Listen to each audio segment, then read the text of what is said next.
નમસ્કાર મિત્રો, business regulatory framework વિષયની અંદર આપ સૌનું સ્વાગત છે. કંપની ધારો 2013ની આપણે વિસ્તૃત ચર્ચા કરી રહ્યા છે. કંપનીના વિવિધ પ્રકારો જોયા પછી આપણે હવે આગળ વધીએ છીએ કે જો તમે સપનું જોવો છો તો શું એ સપનું સાકાર થશે? શેનું સપનું જોઈએ છે એ પણ અગત્યનું છે. આપણા કારકિર્દીની જ્યારે વાત કરીએ તો મિત્રો એજ્યુકેશન પછી આપણે વિચારવું પડે કે નોકરી કરવી છે અથવા એજ્યુકેશન સાથે સાથે તમારે વિચારવું પડે કે નોકરી કરવી છે કે પોતાનો ધંધો કરવો છે કે કોઈ વ્યવસાયમાં જોડાવવું છે. તમારે અહીંયા નિર્ણય લેવાનો હોય છે. એવી ઘણી બધી વ્યક્તિઓ હોય છે જે પોતાનું એક નાની શોપ ખોલવાની ઈચ્છા ધરાવતા હોય કે મારો પોતાનો જ એક શોપ હોય, એટલે એક નાનો ધંધો કેમ ન હોય પણ મારું પોતાનું હોય, અથવા એક નાની કંપની ખોલવી છે, એક કંપની ખોલવાનું પણ સપનું હોય. એટલે એ સપનું સાકાર થશે કે કેમ? શું આપણે કંપની ખોલવાનું વિચારી શકીએ? શું આપણે કંપનીની સ્થાપના કરવાનું વિચારી શકીએ? શું આપણે કંપની સ્ટાર્ટ કરી શકીએ? પ્રશ્ન અગત્યનો છે. એટલે તમારે ડિસાઈડ કરવાનું હોય છે, નક્કી કરવાનું હોય છે મિત્રો કે જોબ કરવું એટલે કે નોકરી કરવી કે પોતાનો બિઝનેસ કરવો કે પોતાની જ કંપની સ્ટાર્ટ કરી દેવી, એ નક્કી કરવાનું છે. પણ જો એવું સપનું આપણે જોયું હોય કે સાહેબ મારે તો કંપની સ્ટાર્ટ કરવી છે,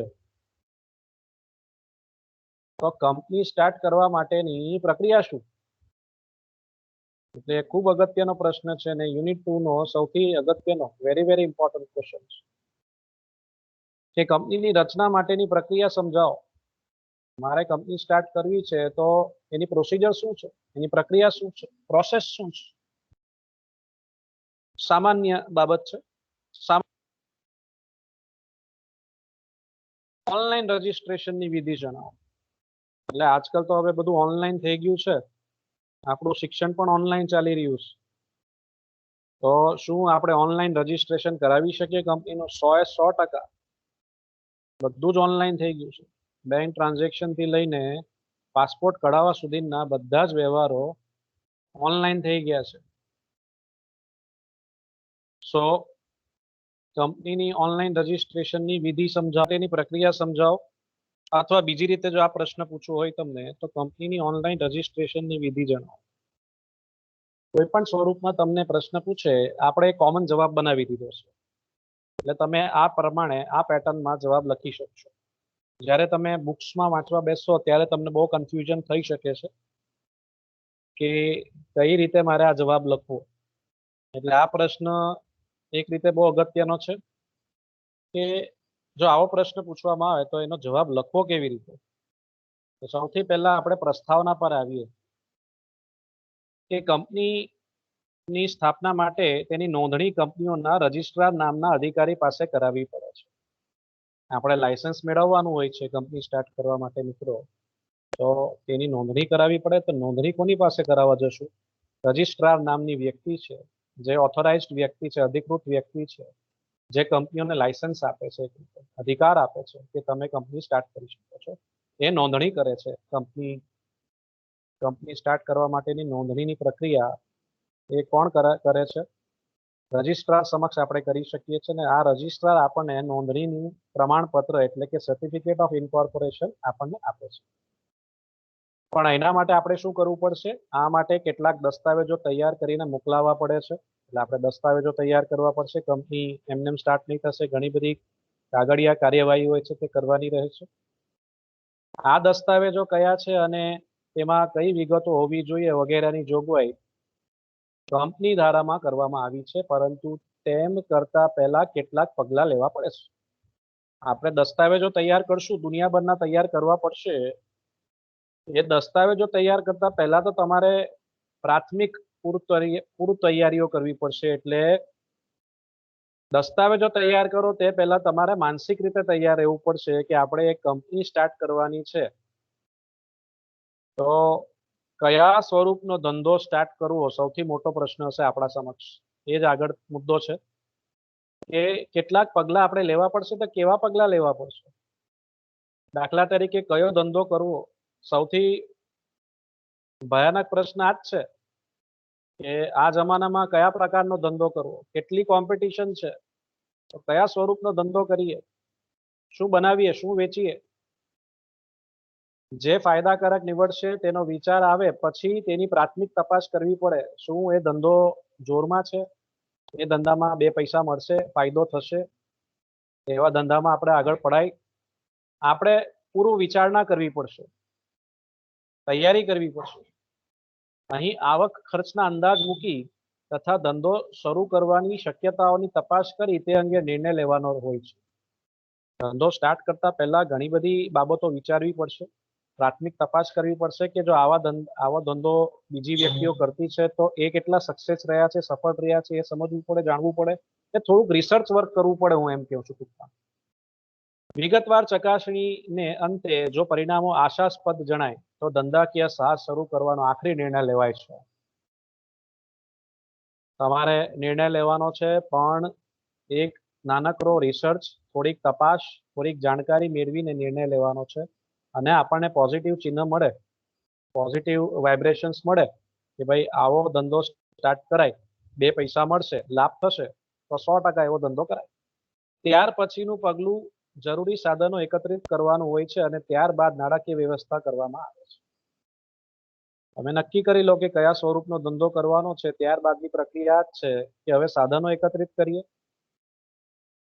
અને સાથે સાથે પૈસાની વ્યવસ્થા કરવી. આ બે બાબતો આગળ ઊભી થશે. આ બધી પૂર્વ તૈયારો પછી જ કંપનીની સ્થાપના માટે કાયદાની વિધિ કરવામાં આવે છે. તમે તૈયાર રહેવા જોઈએ, એક રીતે તમારી તૈયારી હોવી જોઈએ કે તમે ખરેખર કંપની સ્ટાર્ટ કરવા માંગો છો. એટલે પૂર્વ તૈયારીઓમાં આપણે જે હમણાં ચર્ચા કરી ગયા તેમાં ટૂંકમાં જો હું તમને કહું તો તમારે શું કરવાનું રહેશે, કંપની સ્વરૂપ દ્વારા કંપનીનો વિચાર, એટલે કે કંપનીમાં કયો ધંધો કરવાનો છે તે ધંધાનો વિચાર આપણે કરવો પડશે. તેની પ્રાથમિક તપાસ આપણે કરવી પડશે, ચકાસણી કરવી પડશે વિગતવાર તેની. પછી સાધનોનું એકત્રીકરણ કરવું પડશે અને અંતે નાણાકીય વ્યવસ્થા. આટલા સોપાનો તમારે મગજમાં રાખવા, માઇન્ડમાં રાખવા. ધંધાની વિધિ શરૂ કરતા પહેલા, દસ્તાવેજો બનાવતા પહેલા આટલી તૈયારી, તમારી માનસિક રીતે તમે તૈયાર હોવા જોઈએ. એક્ઝેક્ટલી આપણે શું કરવાનું છે. ત્યારબાદ જ આપણે દસ્તાવેજોની તૈયારીમાં આગળ વધશું, એટલે કંપનીની આગળની વિધિ માટે આગળ વધશું. કંપનીની નોંધણી માટે જરૂરી દસ્તાવેજો અને ફી મોકલ્યા પછી રજિસ્ટ્રારને બધું યોગ્ય લાગે તો તે નોંધણીનું પ્રમાણપત્ર આપે છે. એટલે કે આપણે પૂર્વ તૈયારીઓ કરી, ત્યારબાદ જરૂરી દસ્તાવેજો તૈયાર કર્યા અને રજિસ્ટ્રારને મોકલ્યા. ત્યારબાદ રજિસ્ટ્રાર તે બધા જ દસ્તાવેજો ચકાસે અને એને બધું યોગ્ય લાગે તો તમને નોંધણી, તમારી કંપની એટલે કે આપણી કંપનીની નોંધણી કરીને આપણને નોંધણીનું પ્રમાણપત્ર આપે છે. આ રીતે કંપની અસ્તિત્વમાં આવે છે. પરંતુ જાહેર કંપની ધંધો શરૂ કરતા પહેલા કેટલીક શરતોનું પાલન કરીને ધંધો શરૂ કરવાનું પ્રમાણપત્ર મેળવવું પડે છે. આમ કંપનીની સ્થાપનાની નીચે મુજબની 3 પગલાં મુખ્ય છે. જાહેર કંપનીઓ જે હોય છે મિત્રો, તેમને ધંધો શરૂ કરતા પહેલા કેટલીક શરતોનું પાલન કરીને ધંધો શરૂ કરવાનું પ્રમાણપત્ર, નોંધણીનું પ્રમાણપત્ર પ્લસ ધંધો શરૂ કરવાનું પ્રમાણપત્ર મેળવવાનું રહે છે. આમ કંપનીની સ્થાપનાના નીચે 3 તબક્કાઓ છે. જે હમણાં આપણે પ્રસ્તાવનામાં ચર્ચા કરી તેના આધારે આપણે નક્કી કરી શકીએ છીએ કે 3 તબક્કાઓ છે. પહેલા હવે કંપનીની સ્થાપનાની પૂર્વ તૈયારીઓ, જેની હમણાં જ આપણે ચર્ચા કરી કે કયા સ્વરૂપનો ધંધો કરવો, તેનો વિચાર કરવો, પ્રાથમિક તપાસ કરવી, વિગતવાર ચકાસણી કરવી, સાધનોનું એકત્રીકરણ કરવું અને નાણાકીય વ્યવસ્થા માટે તૈયારી બતાવવી. એ પહેલા મુદ્દાની ચર્ચામાં આવે, કંપનીની સ્થાપનાની પૂર્વ તૈયારી. ત્યારબાદ કંપનીની નોંધણી માટે કાયદેસરની વિધિ કરવી, એટલે અગત્યના દસ્તાવેજો તૈયાર કરીને રજિસ્ટ્રાર સમક્ષ મૂકવા, જમા કરાવવા. એ વિધિ કરવાની વાત છે, કાયદેસરની વિધિ એ કહેવાશે. અને નોંધણીનું પ્રમાણપત્ર મેળવવું એ સામાન્ય પ્રોસેસ છે. બધી કંપની આટલી પ્રોસેસ કરવાની જ. પણ જો જાહેર કંપની હોય તો તેને એક સ્ટેપ વધારે કરવાનું, ધંધો શરૂ કરવા માટે ધંધો શરૂ કરવાનું પ્રમાણપત્ર. નોંધણીનું પ્રમાણપત્ર એ પહેલું પ્રમાણપત્ર છે જે દરેક સ્વરૂપની કંપનીએ મેળવવાનું જ હોય છે, પણ જે જાહેર કંપની હોય છે તેને એક વધારાનું પ્રમાણપત્ર મેળવવાનું રહે છે, જેને કહેવાય છે ધંધો શરૂ કરવાનું પ્રમાણપત્ર. તો આ 3 તબક્કાઓ છે કંપની સ્ટાર્ટ કરવાના. આ પાયાના તબક્કાઓ છે.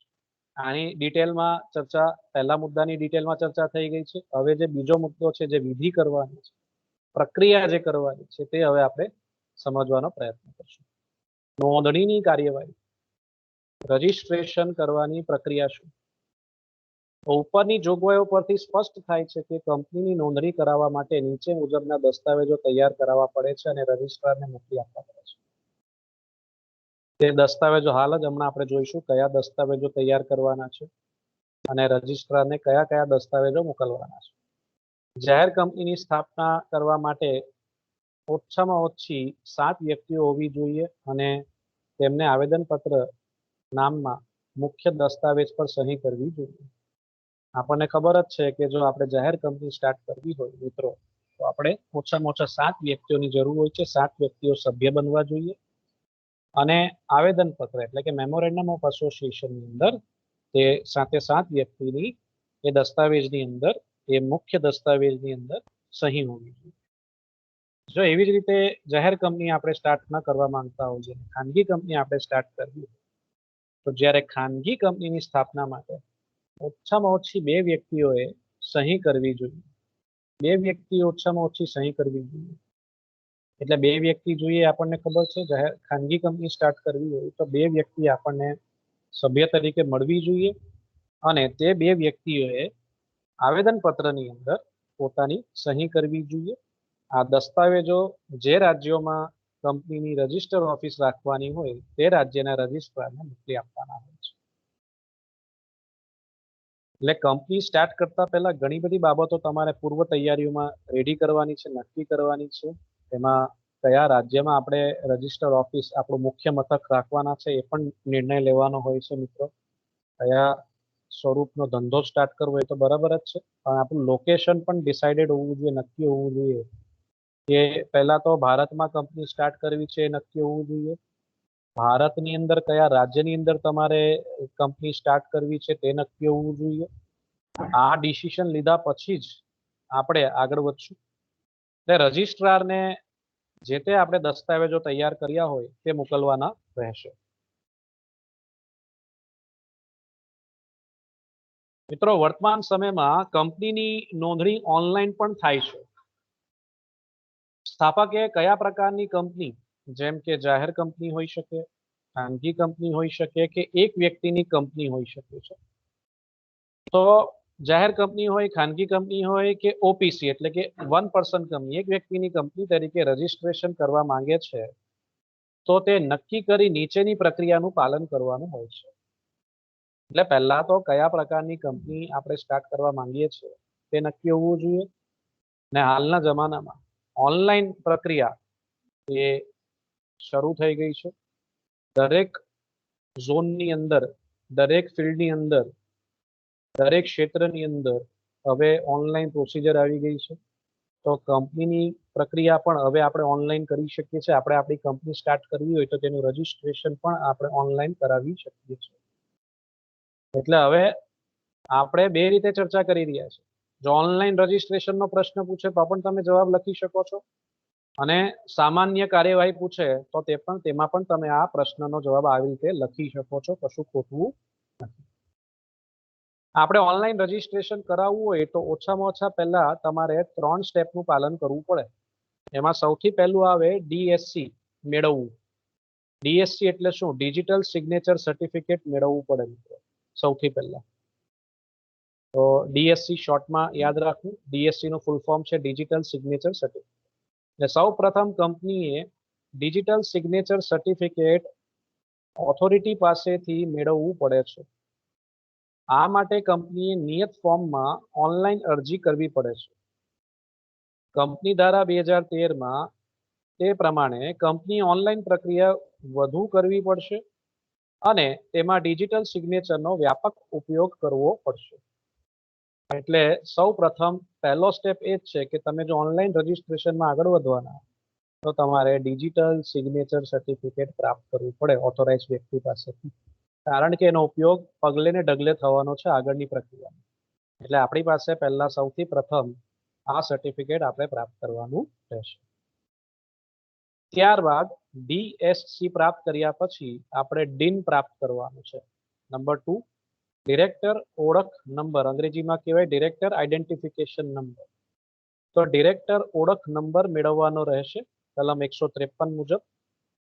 કંપની ધારા 2013 ની કલમ 153 પ્રમાણે કંપની ડિરેક્ટર તરીકે નિમણૂક થવાનો ઈરાદો ધરાવતી દરેક વ્યક્તિ કેન્દ્ર સરકારને ડિરેક્ટર ઓળખ ક્રમાંક ફાળવણી માટે નિયત કરવામાં આવે તે નમૂનામાં અને તે રીતે અરજી કરશે. એટલે તમારે જો ડિરેક્ટર બનવું હોય કોઈ કંપનીના તો તમારે ફોર્મ નંબર DIR3 નો ની મદદથી તમારે અરજી કરવાની છે કે મારે ડીન નંબર જોઈએ છે, એટલે કે ડિરેક્ટર આઈડેન્ટિફિકેશન નંબર પ્રાપ્ત કરવા માટે તમારે આ ફોર્મ ફિલઅપ કરીને કેન્દ્ર સરકાર પાસેથી તમારે આ નંબર મેળવવાનો રહેશે.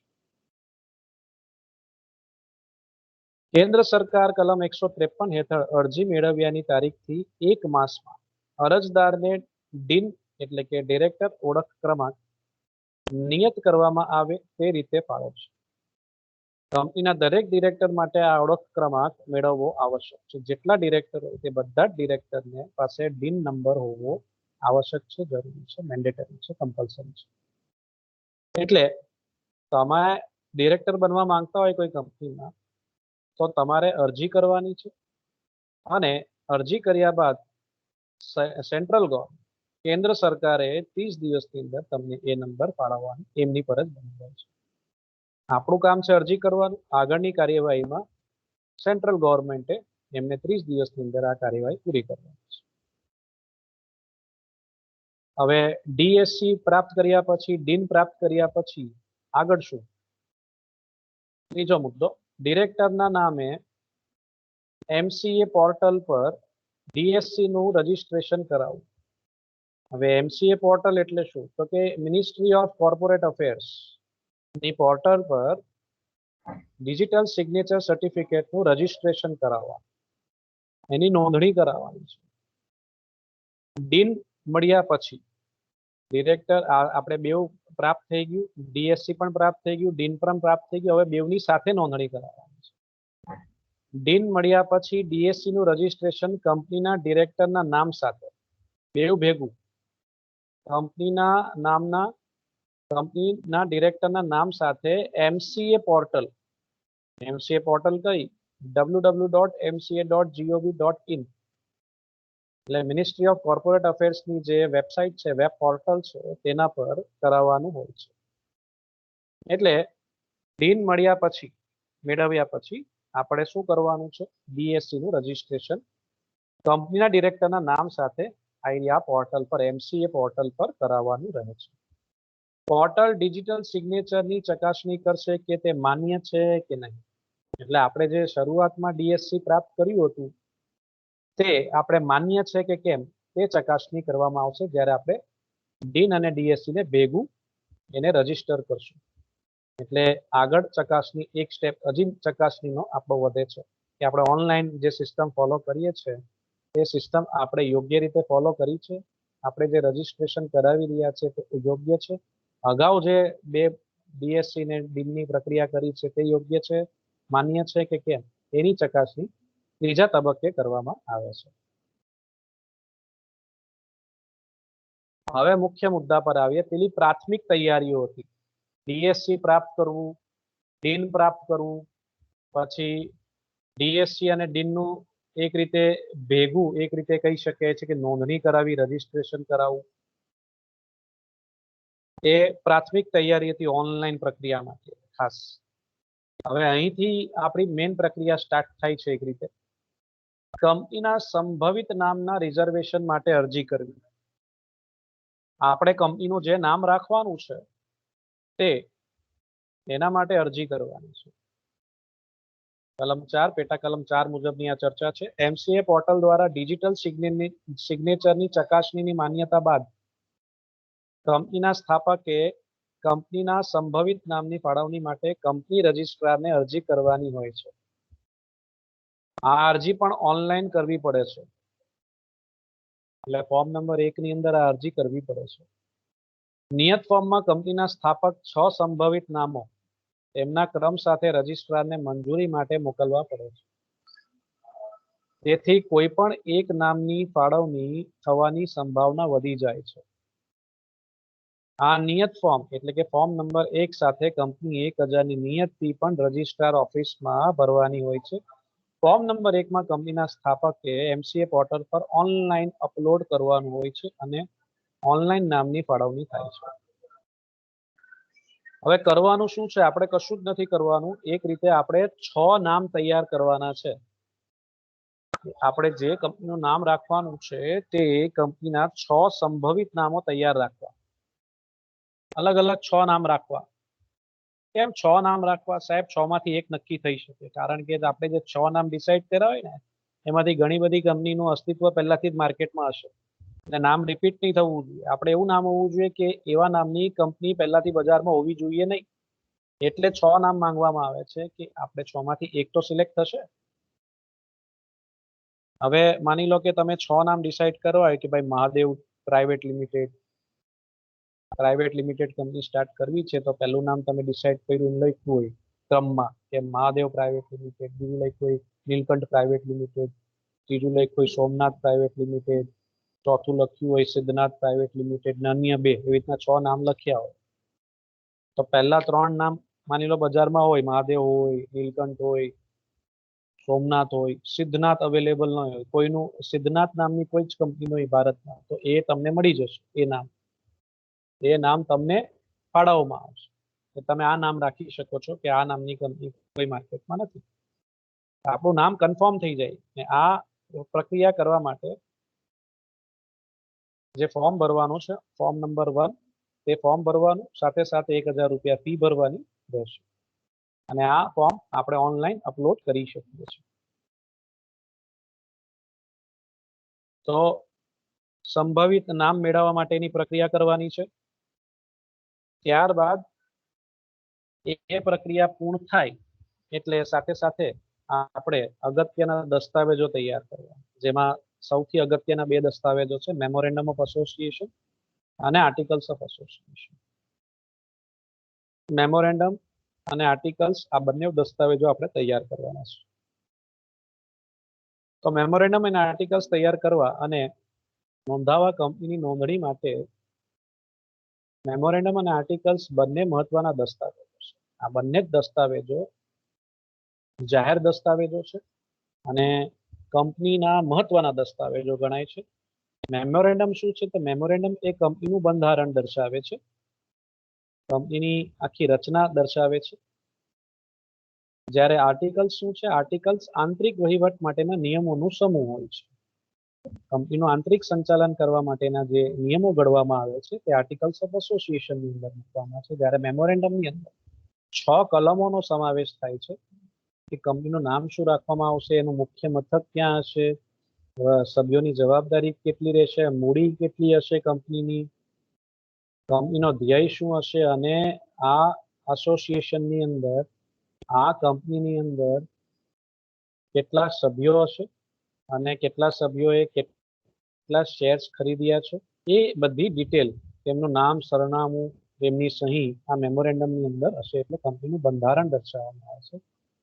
આ દસ્તાવેજો કંપની સ્થાપકે કાળજીપૂર્વક તૈયાર કરવા આવશ્યક છે. આ દસ્તાવેજ ખૂબ અગત્યના છે. આના આધારે જેની રચના થવાની છે કંપનીની, તો આ દસ્તાવેજો ખૂબ કાળજીપૂર્વક તૈયાર કરવા જોઈએ. લીગલ એક્સપર્ટની મદદ લેવી જોઈએ, જેમ કે સોલિસિટર હોય છે, એડવોકેટ્સ હોય છે. તો એ વ્યક્તિઓ જે લીગલ એક્સપર્ટ હોય છે તેમની મદદથી જ આ દસ્તાવેજો તૈયાર કરવા જોઈએ, તાકી કોઈ ક્ષતિ ન રહી જાય આ દસ્તાવેજોની. આ દસ્તાવેજો ઓનલાઈન કંપની રજિસ્ટ્રારને મોકલવા પડે છે, જેથી તેની નોંધણી થઈ શકે છે. કંપની દ્વારા 2013ની જોગવાઈ પ્રમાણે નિયત ફોર્મમાં આ દસ્તાવેજો તૈયાર કરવા આવશ્યક છે. ઓનલાઈન રજિસ્ટ્રેશન પ્રક્રિયામાં આ દસ્તાવેજો ઓનલાઈન જમા કરાવવા એ પણ એક જરૂરિયાત છે. તમે ઓફલાઈન પણ જમા કરાવી શકો છો. નોર્મલ પ્રક્રિયામાં તમે ઓફલાઈન પણ જમા કરાવી શકો છો તૈયાર કરીને, પણ આપણે જો ઓનલાઈન વિધિ કરતા હોઈએ તો આ દસ્તાવેજો ઓનલાઈન રેડી કરી તેને તમારે સબમિટ કરવાના રહેશે। આ બે દસ્તાવેજો તૈયાર કર્યા બાદ ડિરેક્ટરોને લગતા દસ્તાવેજો પણ હોય છે, એ તૈયાર કરવા પડે।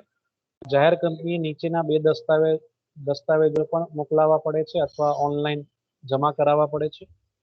જેમને ડિરેક્ટર તરીકે કામ કરવા સંમતિ આપી હોય તેવા ડિરેક્ટરોના નામની યાદી તૈયાર કરવી। આપણને ખબર જ છે, ખાનગી કંપની સ્ટાર્ટ કરવી હોય મિત્રો તો બે ડિરેક્ટરોની જરૂર પડે છે, જ્યારે જાહેર કંપની સ્ટાર્ટ કરવી હોય, શરૂ કરવી હોય તો 3 ડિરેક્ટરોની જરૂર પડે છે। જેટલા પણ ડિરેક્ટરો નિમણૂક થયા હોય તે ડિરેક્ટરોની નામની યાદી બનાવવી પડે, તૈયાર કરવી પડે। ત્યારબાદ દરેક ડિરેક્ટરની ડિરેક્ટર તરીકે કામ કરવાની સંમતિ દર્શાવતું પત્રક અથવા લેટર કહી શકે, લેટર ઓફ કન્સન્ટ, તે મેળવવાનું રહે છે। પહેલા તો કેટલા ડિરેક્ટર છે તે ડિરેક્ટરની લિસ્ટ બનાવવાની, લિસ્ટ ઓફ ડિરેક્ટર્સ, તેમની ડિટેલ આપવાની, ડિરેક્ટરનું નામ શું, એમનું એડ્રેસ વગેરે, આ તે બધી ડિટેલ્સ એમની આપવાની, ઉંમર, બર્થ ડેટ, આ તે બધી જ એમની જે પર્સનલ ડિટેલ્સ હોય છે તે આપવાની, પ્લસ તેમનું સંમતિ દર્શાવતું પત્રક કે તેઓ આ કંપનીમાં ડિરેક્ટર તરીકે ફરજ બજાવવા માંગે છે, ડિરેક્ટર તરીકે જોડાવા માંગે છે, એવું એક સંમતિ પત્રક તેમનું લેવું પડે। આ પહેલા આ જોગવાઈઓ ન હતી, એટલે કે આ પહેલા ડિરેક્ટરની લાયકાતના શેર ખરીદવાની બાંયધરી પણ સાથે મોકલાવી પડતી હતી, તે હાલ હવે જરૂર પડતી નથી કે એ શેર્સ ખરીદવા માંગે છે અથવા ખરીદશે એવી બાંયધરી આપે એવું પત્રક એની પાસે લેવામાં આવતું હતું। હવે એ બાંયધરી પત્રક લેવાની હાલના જમાનામાં હવે જરૂર પડતી નથી। આ જોગવાઈ 1965 થી રદ થઈ ગઈ છે। તો ડિરેક્ટરોની ડિટેલ્સ પછી આગળ વધીએ। કાયદેસરની જોગવાઈનું પાલન કરવાનું જાહેરનામું, કે જે આપણે કંપનીની રચના કરવા માટેની જે વિધિ કરી રહ્યા છે, પ્રક્રિયા કરી રહ્યા છે, તેમાં આપણે બધી જ કંપની ધારાની જેટલી પણ કાયદેસરની જોગવાઈઓ છે તે બધાનું જ પાલન કર્યું છે કે કેમ તે જાહેર કરવાનું છે, એક જાહેરનામું બહાર પાડવાનું છે।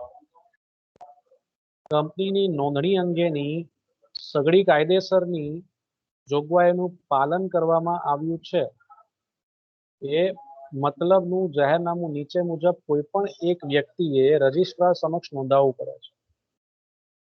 કંપનીની રચના કરવા માટે જે વિધિ આપણે ફોલો કરી છે, જે વિધિને આપણે ફોલો કરી રહ્યા છે, જેના આધારે આપણે કંપની સ્ટાર્ટ કરવાની પ્રક્રિયા કરી રહ્યા છે,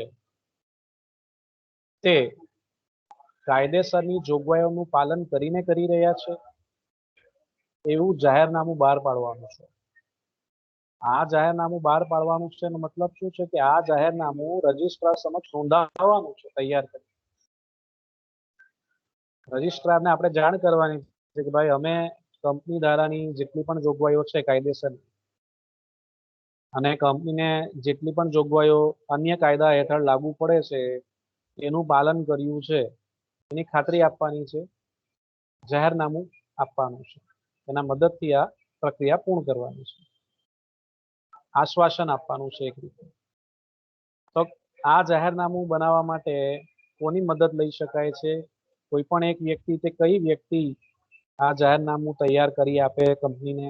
તો કંપનીની રચના સાથે સંકળાયેલ ભારતમાં પ્રેક્ટિસ કરતા ચાર્ટર્ડ એકાઉન્ટન્ટ, એટલે આપણે સીએ ની મદદ લઈ શકીએ છીએ, સુપ્રીમ કોર્ટ કે હાઈકોર્ટના એડવોકેટ હોઈ શકે છે, અથવા જે વ્યક્તિનું નામ કંપનીના આર્ટિકલ્સમાં ડિરેક્ટર તરીકે હોય અથવા મેનેજર તરીકે હોય અથવા સેક્રેટરી તરીકે હોય, આમાંથી કોઈ પણ એક વ્યક્તિ આ જાહેરનામાની ઉપર પોતાની સહી કરીને રજિસ્ટ્રાર સમક્ષ આ નોંધાવી શકે છે, જમા કરાવી શકે છે। એટલે ચાર્ટર્ડ એકાઉન્ટન્ટ, સુપ્રીમ કોર્ટ કે હાઈકોર્ટના એડવોકેટ અથવા જે કંપનીની સ્થાપના થઈ રહી છે તે જ કંપની ડિરેક્ટર હોઈ શકે, મેનેજર હોઈ શકે, સેક્રેટરી હોઈ શકે, કોઈ પણ સ્વરૂપની વ્યક્તિ આમાંથી હોઈ શકે છે જે આ જાહેરનામું તૈયાર કરી શકે છે, કરાવી શકે છે, પોતાની સહી હોઈ શકે છે, કરી શકે છે। 8મો મુદ્દો જોઈએ, બધા જ જરૂરી દસ્તાવેજો તૈયાર કરેલા ઓનલાઈન અપલોડ કરવા। ઓનલાઈન પ્રક્રિયા કરતા હોય તો ઓનલાઈન અપલોડ કરવાના, ઓનલાઈન પ્રક્રિયા ન કરતા હોય તો જમા કરાવી રજિસ્ટ્રાર સમક્ષ। ઓનલાઈન શબ્દ કાઢી લેવાનો. બધા જરૂરી દસ્તાવેજો તૈયાર થયા પછી જમા કરાવવાના રહેશે. તો કયા દસ્તાવેજો અત્યાર સુધી જે આપણે ચર્ચા કરી તેમાં કયા દસ્તાવેજો આવ્યા કે હવે અહીંયા ડિટેલ આવશે કયા દસ્તાવેજો. આ તબક્કે નોંધણી માટેની અરજીનું ઈ ફાઇલિંગ, જો ઓનલાઈન પ્રક્રિયા કરતા હોય તો આપણે ઈ ફાઇલિંગ કરી શકીએ છીએ. તો અરજીનું ઈ ફાઇલિંગ કરવાનું હોય છે અને તે સાથે જરૂરી દસ્તાવેજો તૈયાર કરી ઓનલાઈન અપલોડ કરવાના હોય છે. ઈ ફાઇલિંગ કરવાનું રહે છે. ઈ ફાઇલિંગ શેનું કરવાનું રહે? આપણે કંપની સ્ટાર્ટ કરવા માંગીએ છીએ તો તેનો જે મેઇન ફોર્મ હશે તે મેઇન ફોર્મ અરજીનું, તે અરજી ફોર્મનું ઈ ફાઇલિંગ કરવાનું, સાથે સાથે જે જરૂરી દસ્તાવેજો છે જેને કહેવાય સપોર્ટિંગ ડોક્યુમેન્ટ્સ, એ બધા જ સપોર્ટિંગ ડોક્યુમેન્ટ્સ પણ અપલોડ કરવાના રહેશે. એ કયા સપોર્ટિંગ ડોક્યુમેન્ટ્સ આપણે સાથે સાથે જમા કરવાના રહેશે? તો આપણે સૌથી પહેલા તો અરજી ફોર્મ રહેશે. અરજી ફોર્મ સાથે સાથે અન્ય સપોર્ટિંગ ડોક્યુમેન્ટ્સની હવે આપણે ચર્ચા કરીએ છીએ. તો વધારાના દસ્તાવેજો, બધા દસ્તાવેજો તે કયા? એક તો મુખ્ય ફોર્મ, કંપનીની નોંધણી માટેનું અરજી માટેનું જે ફોર્મ છે, નોંધણીની અરજી માટેનું જે ફોર્મ છે તે, એની સાથે કયા દસ્તાવેજો અટેચ કરશું? તો પહેલું આવશે ફોર્મ નંબર 7, નામની ફાળવણી થયાના 60 દિવસમાં. બરાબર છે, નામની ફાળવણી થાય એટલે તમારે ફોર્મ નંબર 7 ની અંદર આ મુખ્ય ફોર્મ છે જેના થકી તમારી કંપનીની નોંધણી થશે, તમારી કંપનીનું રજીસ્ટ્રેશન થશે. નામની ફાળવણી માટે આપણે અરજી કરેલી, તો આપણે નામની ફાળવણી જે દિવસે આપણને નામની ફાળવણી થાય છે, આપણે આગળની કાર્યવાહી 60 દિવસમાં પૂર્ણ કરવાની રહે છે. એટલે આપણી પાસે 60 દિવસનો સમય હોય છે આખી પ્રક્રિયા પૂર્ણ કરવાનો. ક્યારથી 60 દિવસ? આપણે 6 નામની ચર્ચા કરેલી ને, તેમાંથી આપણે એક નામ નક્કી કરેલું કે સિદ્ધનાથ પ્રાઇવેટ લિમિટેડ. સિદ્ધનાથ નામની ફાળવણી જેવી રીતના જ આપણને થઈ જાય, તે નામની ફાળવણી થયા પછી આપણી પાસે 60 દિવસનો સમય છે કંપનીની નોંધણી કરાવવાનો. તો તે 60 દિવસની અંદર સૌ પ્રથમ આપણે મુખ્ય ફોર્મ જે છે, ફોર્મ નંબર 7, તેના મદદથી કંપનીની રજીસ્ટ્રેશન, નોંધણી કરાવવાનું છે. આપણું મુખ્ય ફોર્મ છે. એની સાથે સાથે અન્ય સપોર્ટિંગ ડોક્યુમેન્ટ્સ કયા આપણે અટેચ કરવાના છે? તો બીજા દસ્તાવેજો જે અટેચ કરવાના છે, જોડવાના છે, તે કયા? એટલે મેમોરેન્ડમ ઓફ એસોસિએશનનો દસ્તાવેજ જોડવાનો આની સાથે, પ્લસ આર્ટિકલ્સ ઓફ એસોસિએશનનો દસ્તાવેજ જોડવાનો. પછી રજિસ્ટર ઓફિસનું સરનામું નક્કી હોવું જોઈએ, એની જાણ પણ કરવાની છે. ડિરેક્ટરોની સંમતિ દર્શાવતું પત્રક. ડિરેક્ટરોની સંમતિ તો ખાસ અગત્યની છે કે ડિરેક્ટરો તરીકે કામ કરવા માંગે છે, ડિરેક્ટર તરીકે કામ કરવા માંગે છે કંપનીની અંદર. આ બધી જ અગત્યની વિગતો આપણે જોડવાની છે મુખ્ય ફોર્મ સાથે. ડિરેક્ટરોનું એફિડેવિટ પણ લેવાનું છે કે એમના પર કોઈ પેન્ડિંગ મુકદમાઓ નથી ચાલતા ને કોર્ટની અંદર, અદાલતની અંદર, એવું સોગંદનામું. એફિડેવિટ એટલે શું? સોગંદનામું લેવાનું છે કે તેમનો કોઈ ક્રિમિનલ રેકોર્ડ્સ નથી, એ અગાઉ કોઈ કંપનીની અંદર ફ્રોડ જેવા કોઈ કિસ્સા ઊભા કરીને આવ્યા નથી, એટલે એમનું ચારિત્ર અને એમનું વર્કિંગ નેચર તે ક્લિયર છે.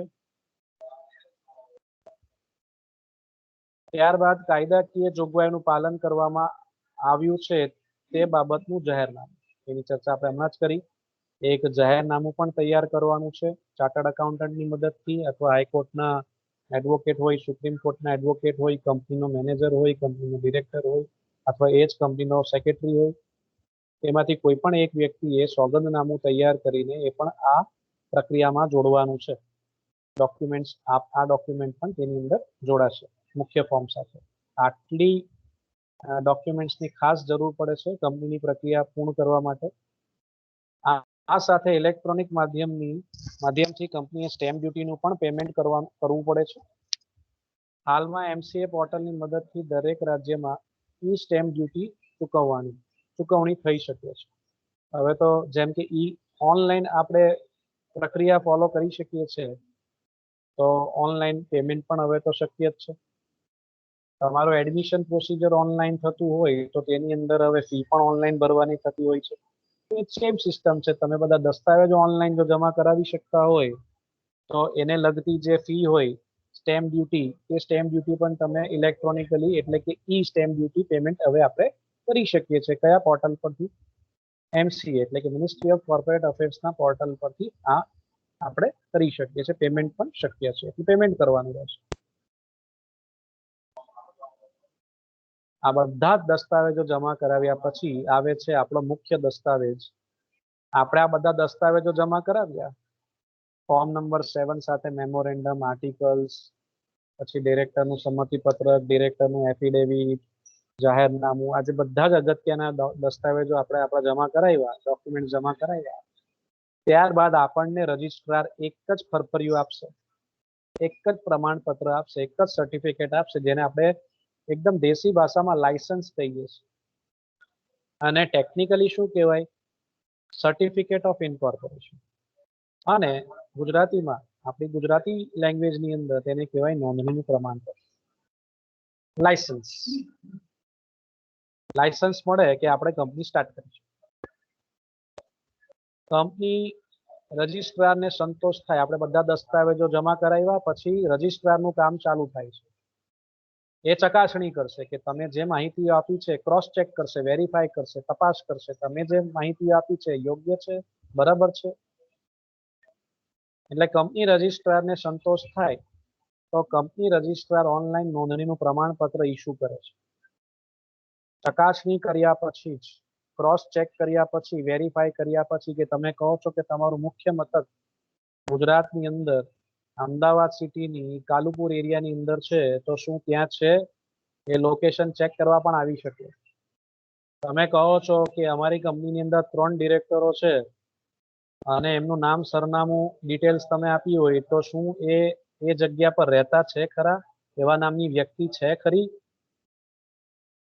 એ બધું જ ક્રોસ વેરીફાઈ કરવામાં આવશે. એ ક્રોસ વેરીફાઈ થયા પછી જો રજિસ્ટ્રારને સંતોષ થાય તો કંપની રજિસ્ટ્રાર ઓનલાઈન નોંધણીનું પ્રમાણપત્ર ઇસ્યુ કરે.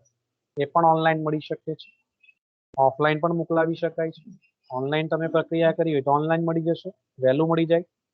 આ પ્રમાણપત્ર એ બાબતનો આખરી પુરાવો છે કે કંપનીની નોંધણી કંપનીઓના રજિસ્ટ્રારના પત્રકમાં થશે. તમને જેવી રીતના નોંધણીનું પ્રમાણપત્ર મળે કે તમારી કંપનીનું અસ્તિત્વ આવી ગયું છે અને જે કંપનીની પ્રક્રિયા કરવા માંગતા હતા, જે કંપનીની નોંધણી કરાવવા માંગતા હતા, તે નોંધાઈ ગઈ છે. રજિસ્ટ્રારના પત્રકની અંદર તેની નોંધણી થઈ ગઈ છે. એ આ સર્ટિફિકેટ જેવી રીતના આપણને મળે છે એની સાબિતી છે. અને અંતે છેલ્લો મુદ્દો આવે છે સીન, એટલે કે કોર્પોરેટ આઈડેન્ટિટી નંબર, કોર્પોરેટ ઓળખ ક્રમાંક. કોર્પોરેટ ઓળખ ક્રમાંકની ફાળવણી. જેમ કોલેજની અંદર એડમિશન લઈએ છે, આપણને કેવા રોલ નંબર આપી દે છે કે ભાઈ રોલ નંબર 1 ભૌતિક, રોલ નંબર 2 મિલન, રોલ નંબર 3 અજય, એવી રીતના કેવા રોલ નંબર ફાળવી દેવામાં આવે છે.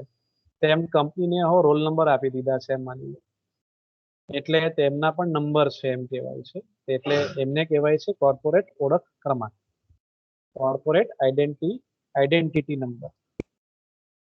એટલે કંપનીના નોંધણીના પત્રકમાં જ સર્ટિફિકેટ ઓફ ઇન્કોર્પોરેશનની અંદર જ કંપની રજિસ્ટ્રાર કંપની ઓળખ નંબરની ફાળવણી કરે છે.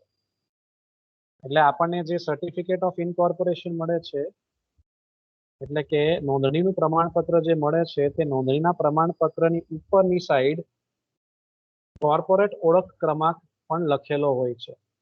એનું બીજો ઉદાહરણ આપું તમને. આપણે ગેસ બિલ અથવા લાઇટ બિલ જ્યારે ભરતા હોઈએ છીએ, ઓનલાઈન જ્યારે તમે પેમેન્ટ કરવા જતા હો છો ત્યારે ખાસ પૂછે છે કસ્ટમર નંબર, ગ્રાહકનો નંબર નાખો. તો એ શું છે? તમારો ગ્રાહકનો નંબર જેમ છે તેવી રીતના જ કંપનીનો પણ નંબર છે, કોર્પોરેટ આઈડેન્ટિટી નંબર. એટલે સર્ટિફિકેટ જે આપવામાં આવે છે, સર્ટિફિકેટ ઓફ ઇન્કોર્પોરેશન એટલે કે નોંધણીનું પ્રમાણપત્ર જે આપવામાં આવે છે, તેની અંદર જ સીન ની ફાળવણી થઈ ગયેલી હોય છે, એની અંદર તેનો સમાવેશ થઈ જાય છે. એટલે બે બાબતોનો ઉલ્લેખ એક જ સર્ટિફિકેટની અંદર થઈ જાય છે. એક તો આપણને એ નોંધણીનું પ્રમાણપત્ર મળે છે ને એની અંદર જ કંપનીનું ઓળખ ક્રમાંક, કોર્પોરેટ ઓળખ ક્રમાંક, કોર્પોરેટ આઈડેન્ટિટી નંબર પણ મળી જાય છે. કંપની રજિસ્ટ્રારના ડિજિટલ સિગ્નેચર સાથેના કંપનીના ઓનલાઈન નોંધણીના પત્રકને મિનિસ્ટ્રી ઓફ કોર્પોરેટ અફેર્સ માન્ય રાખે છે. એટલે મિત્રો આ થઈ સામાન્ય પ્રક્રિયા. સાથે સાથે ઓનલાઈન પ્રક્રિયા પણ જો તમને પૂછવામાં આવે તો તમે આ બંને રીતે જવાબ લખી શકો છો. આપણે કોમન ચર્ચા કરી છે. જ્યાં તમને સામાન્ય પ્રક્રિયા પૂછી હોય ત્યાં તમારે ઓનલાઈન શબ્દ કાઢી નાખવાનો, બીજું કશું જ નથી અંદર. તમે ઓનલાઈન શબ્દ કાઢીને જ્યારે જવાબ લખશો તો એ જવાબ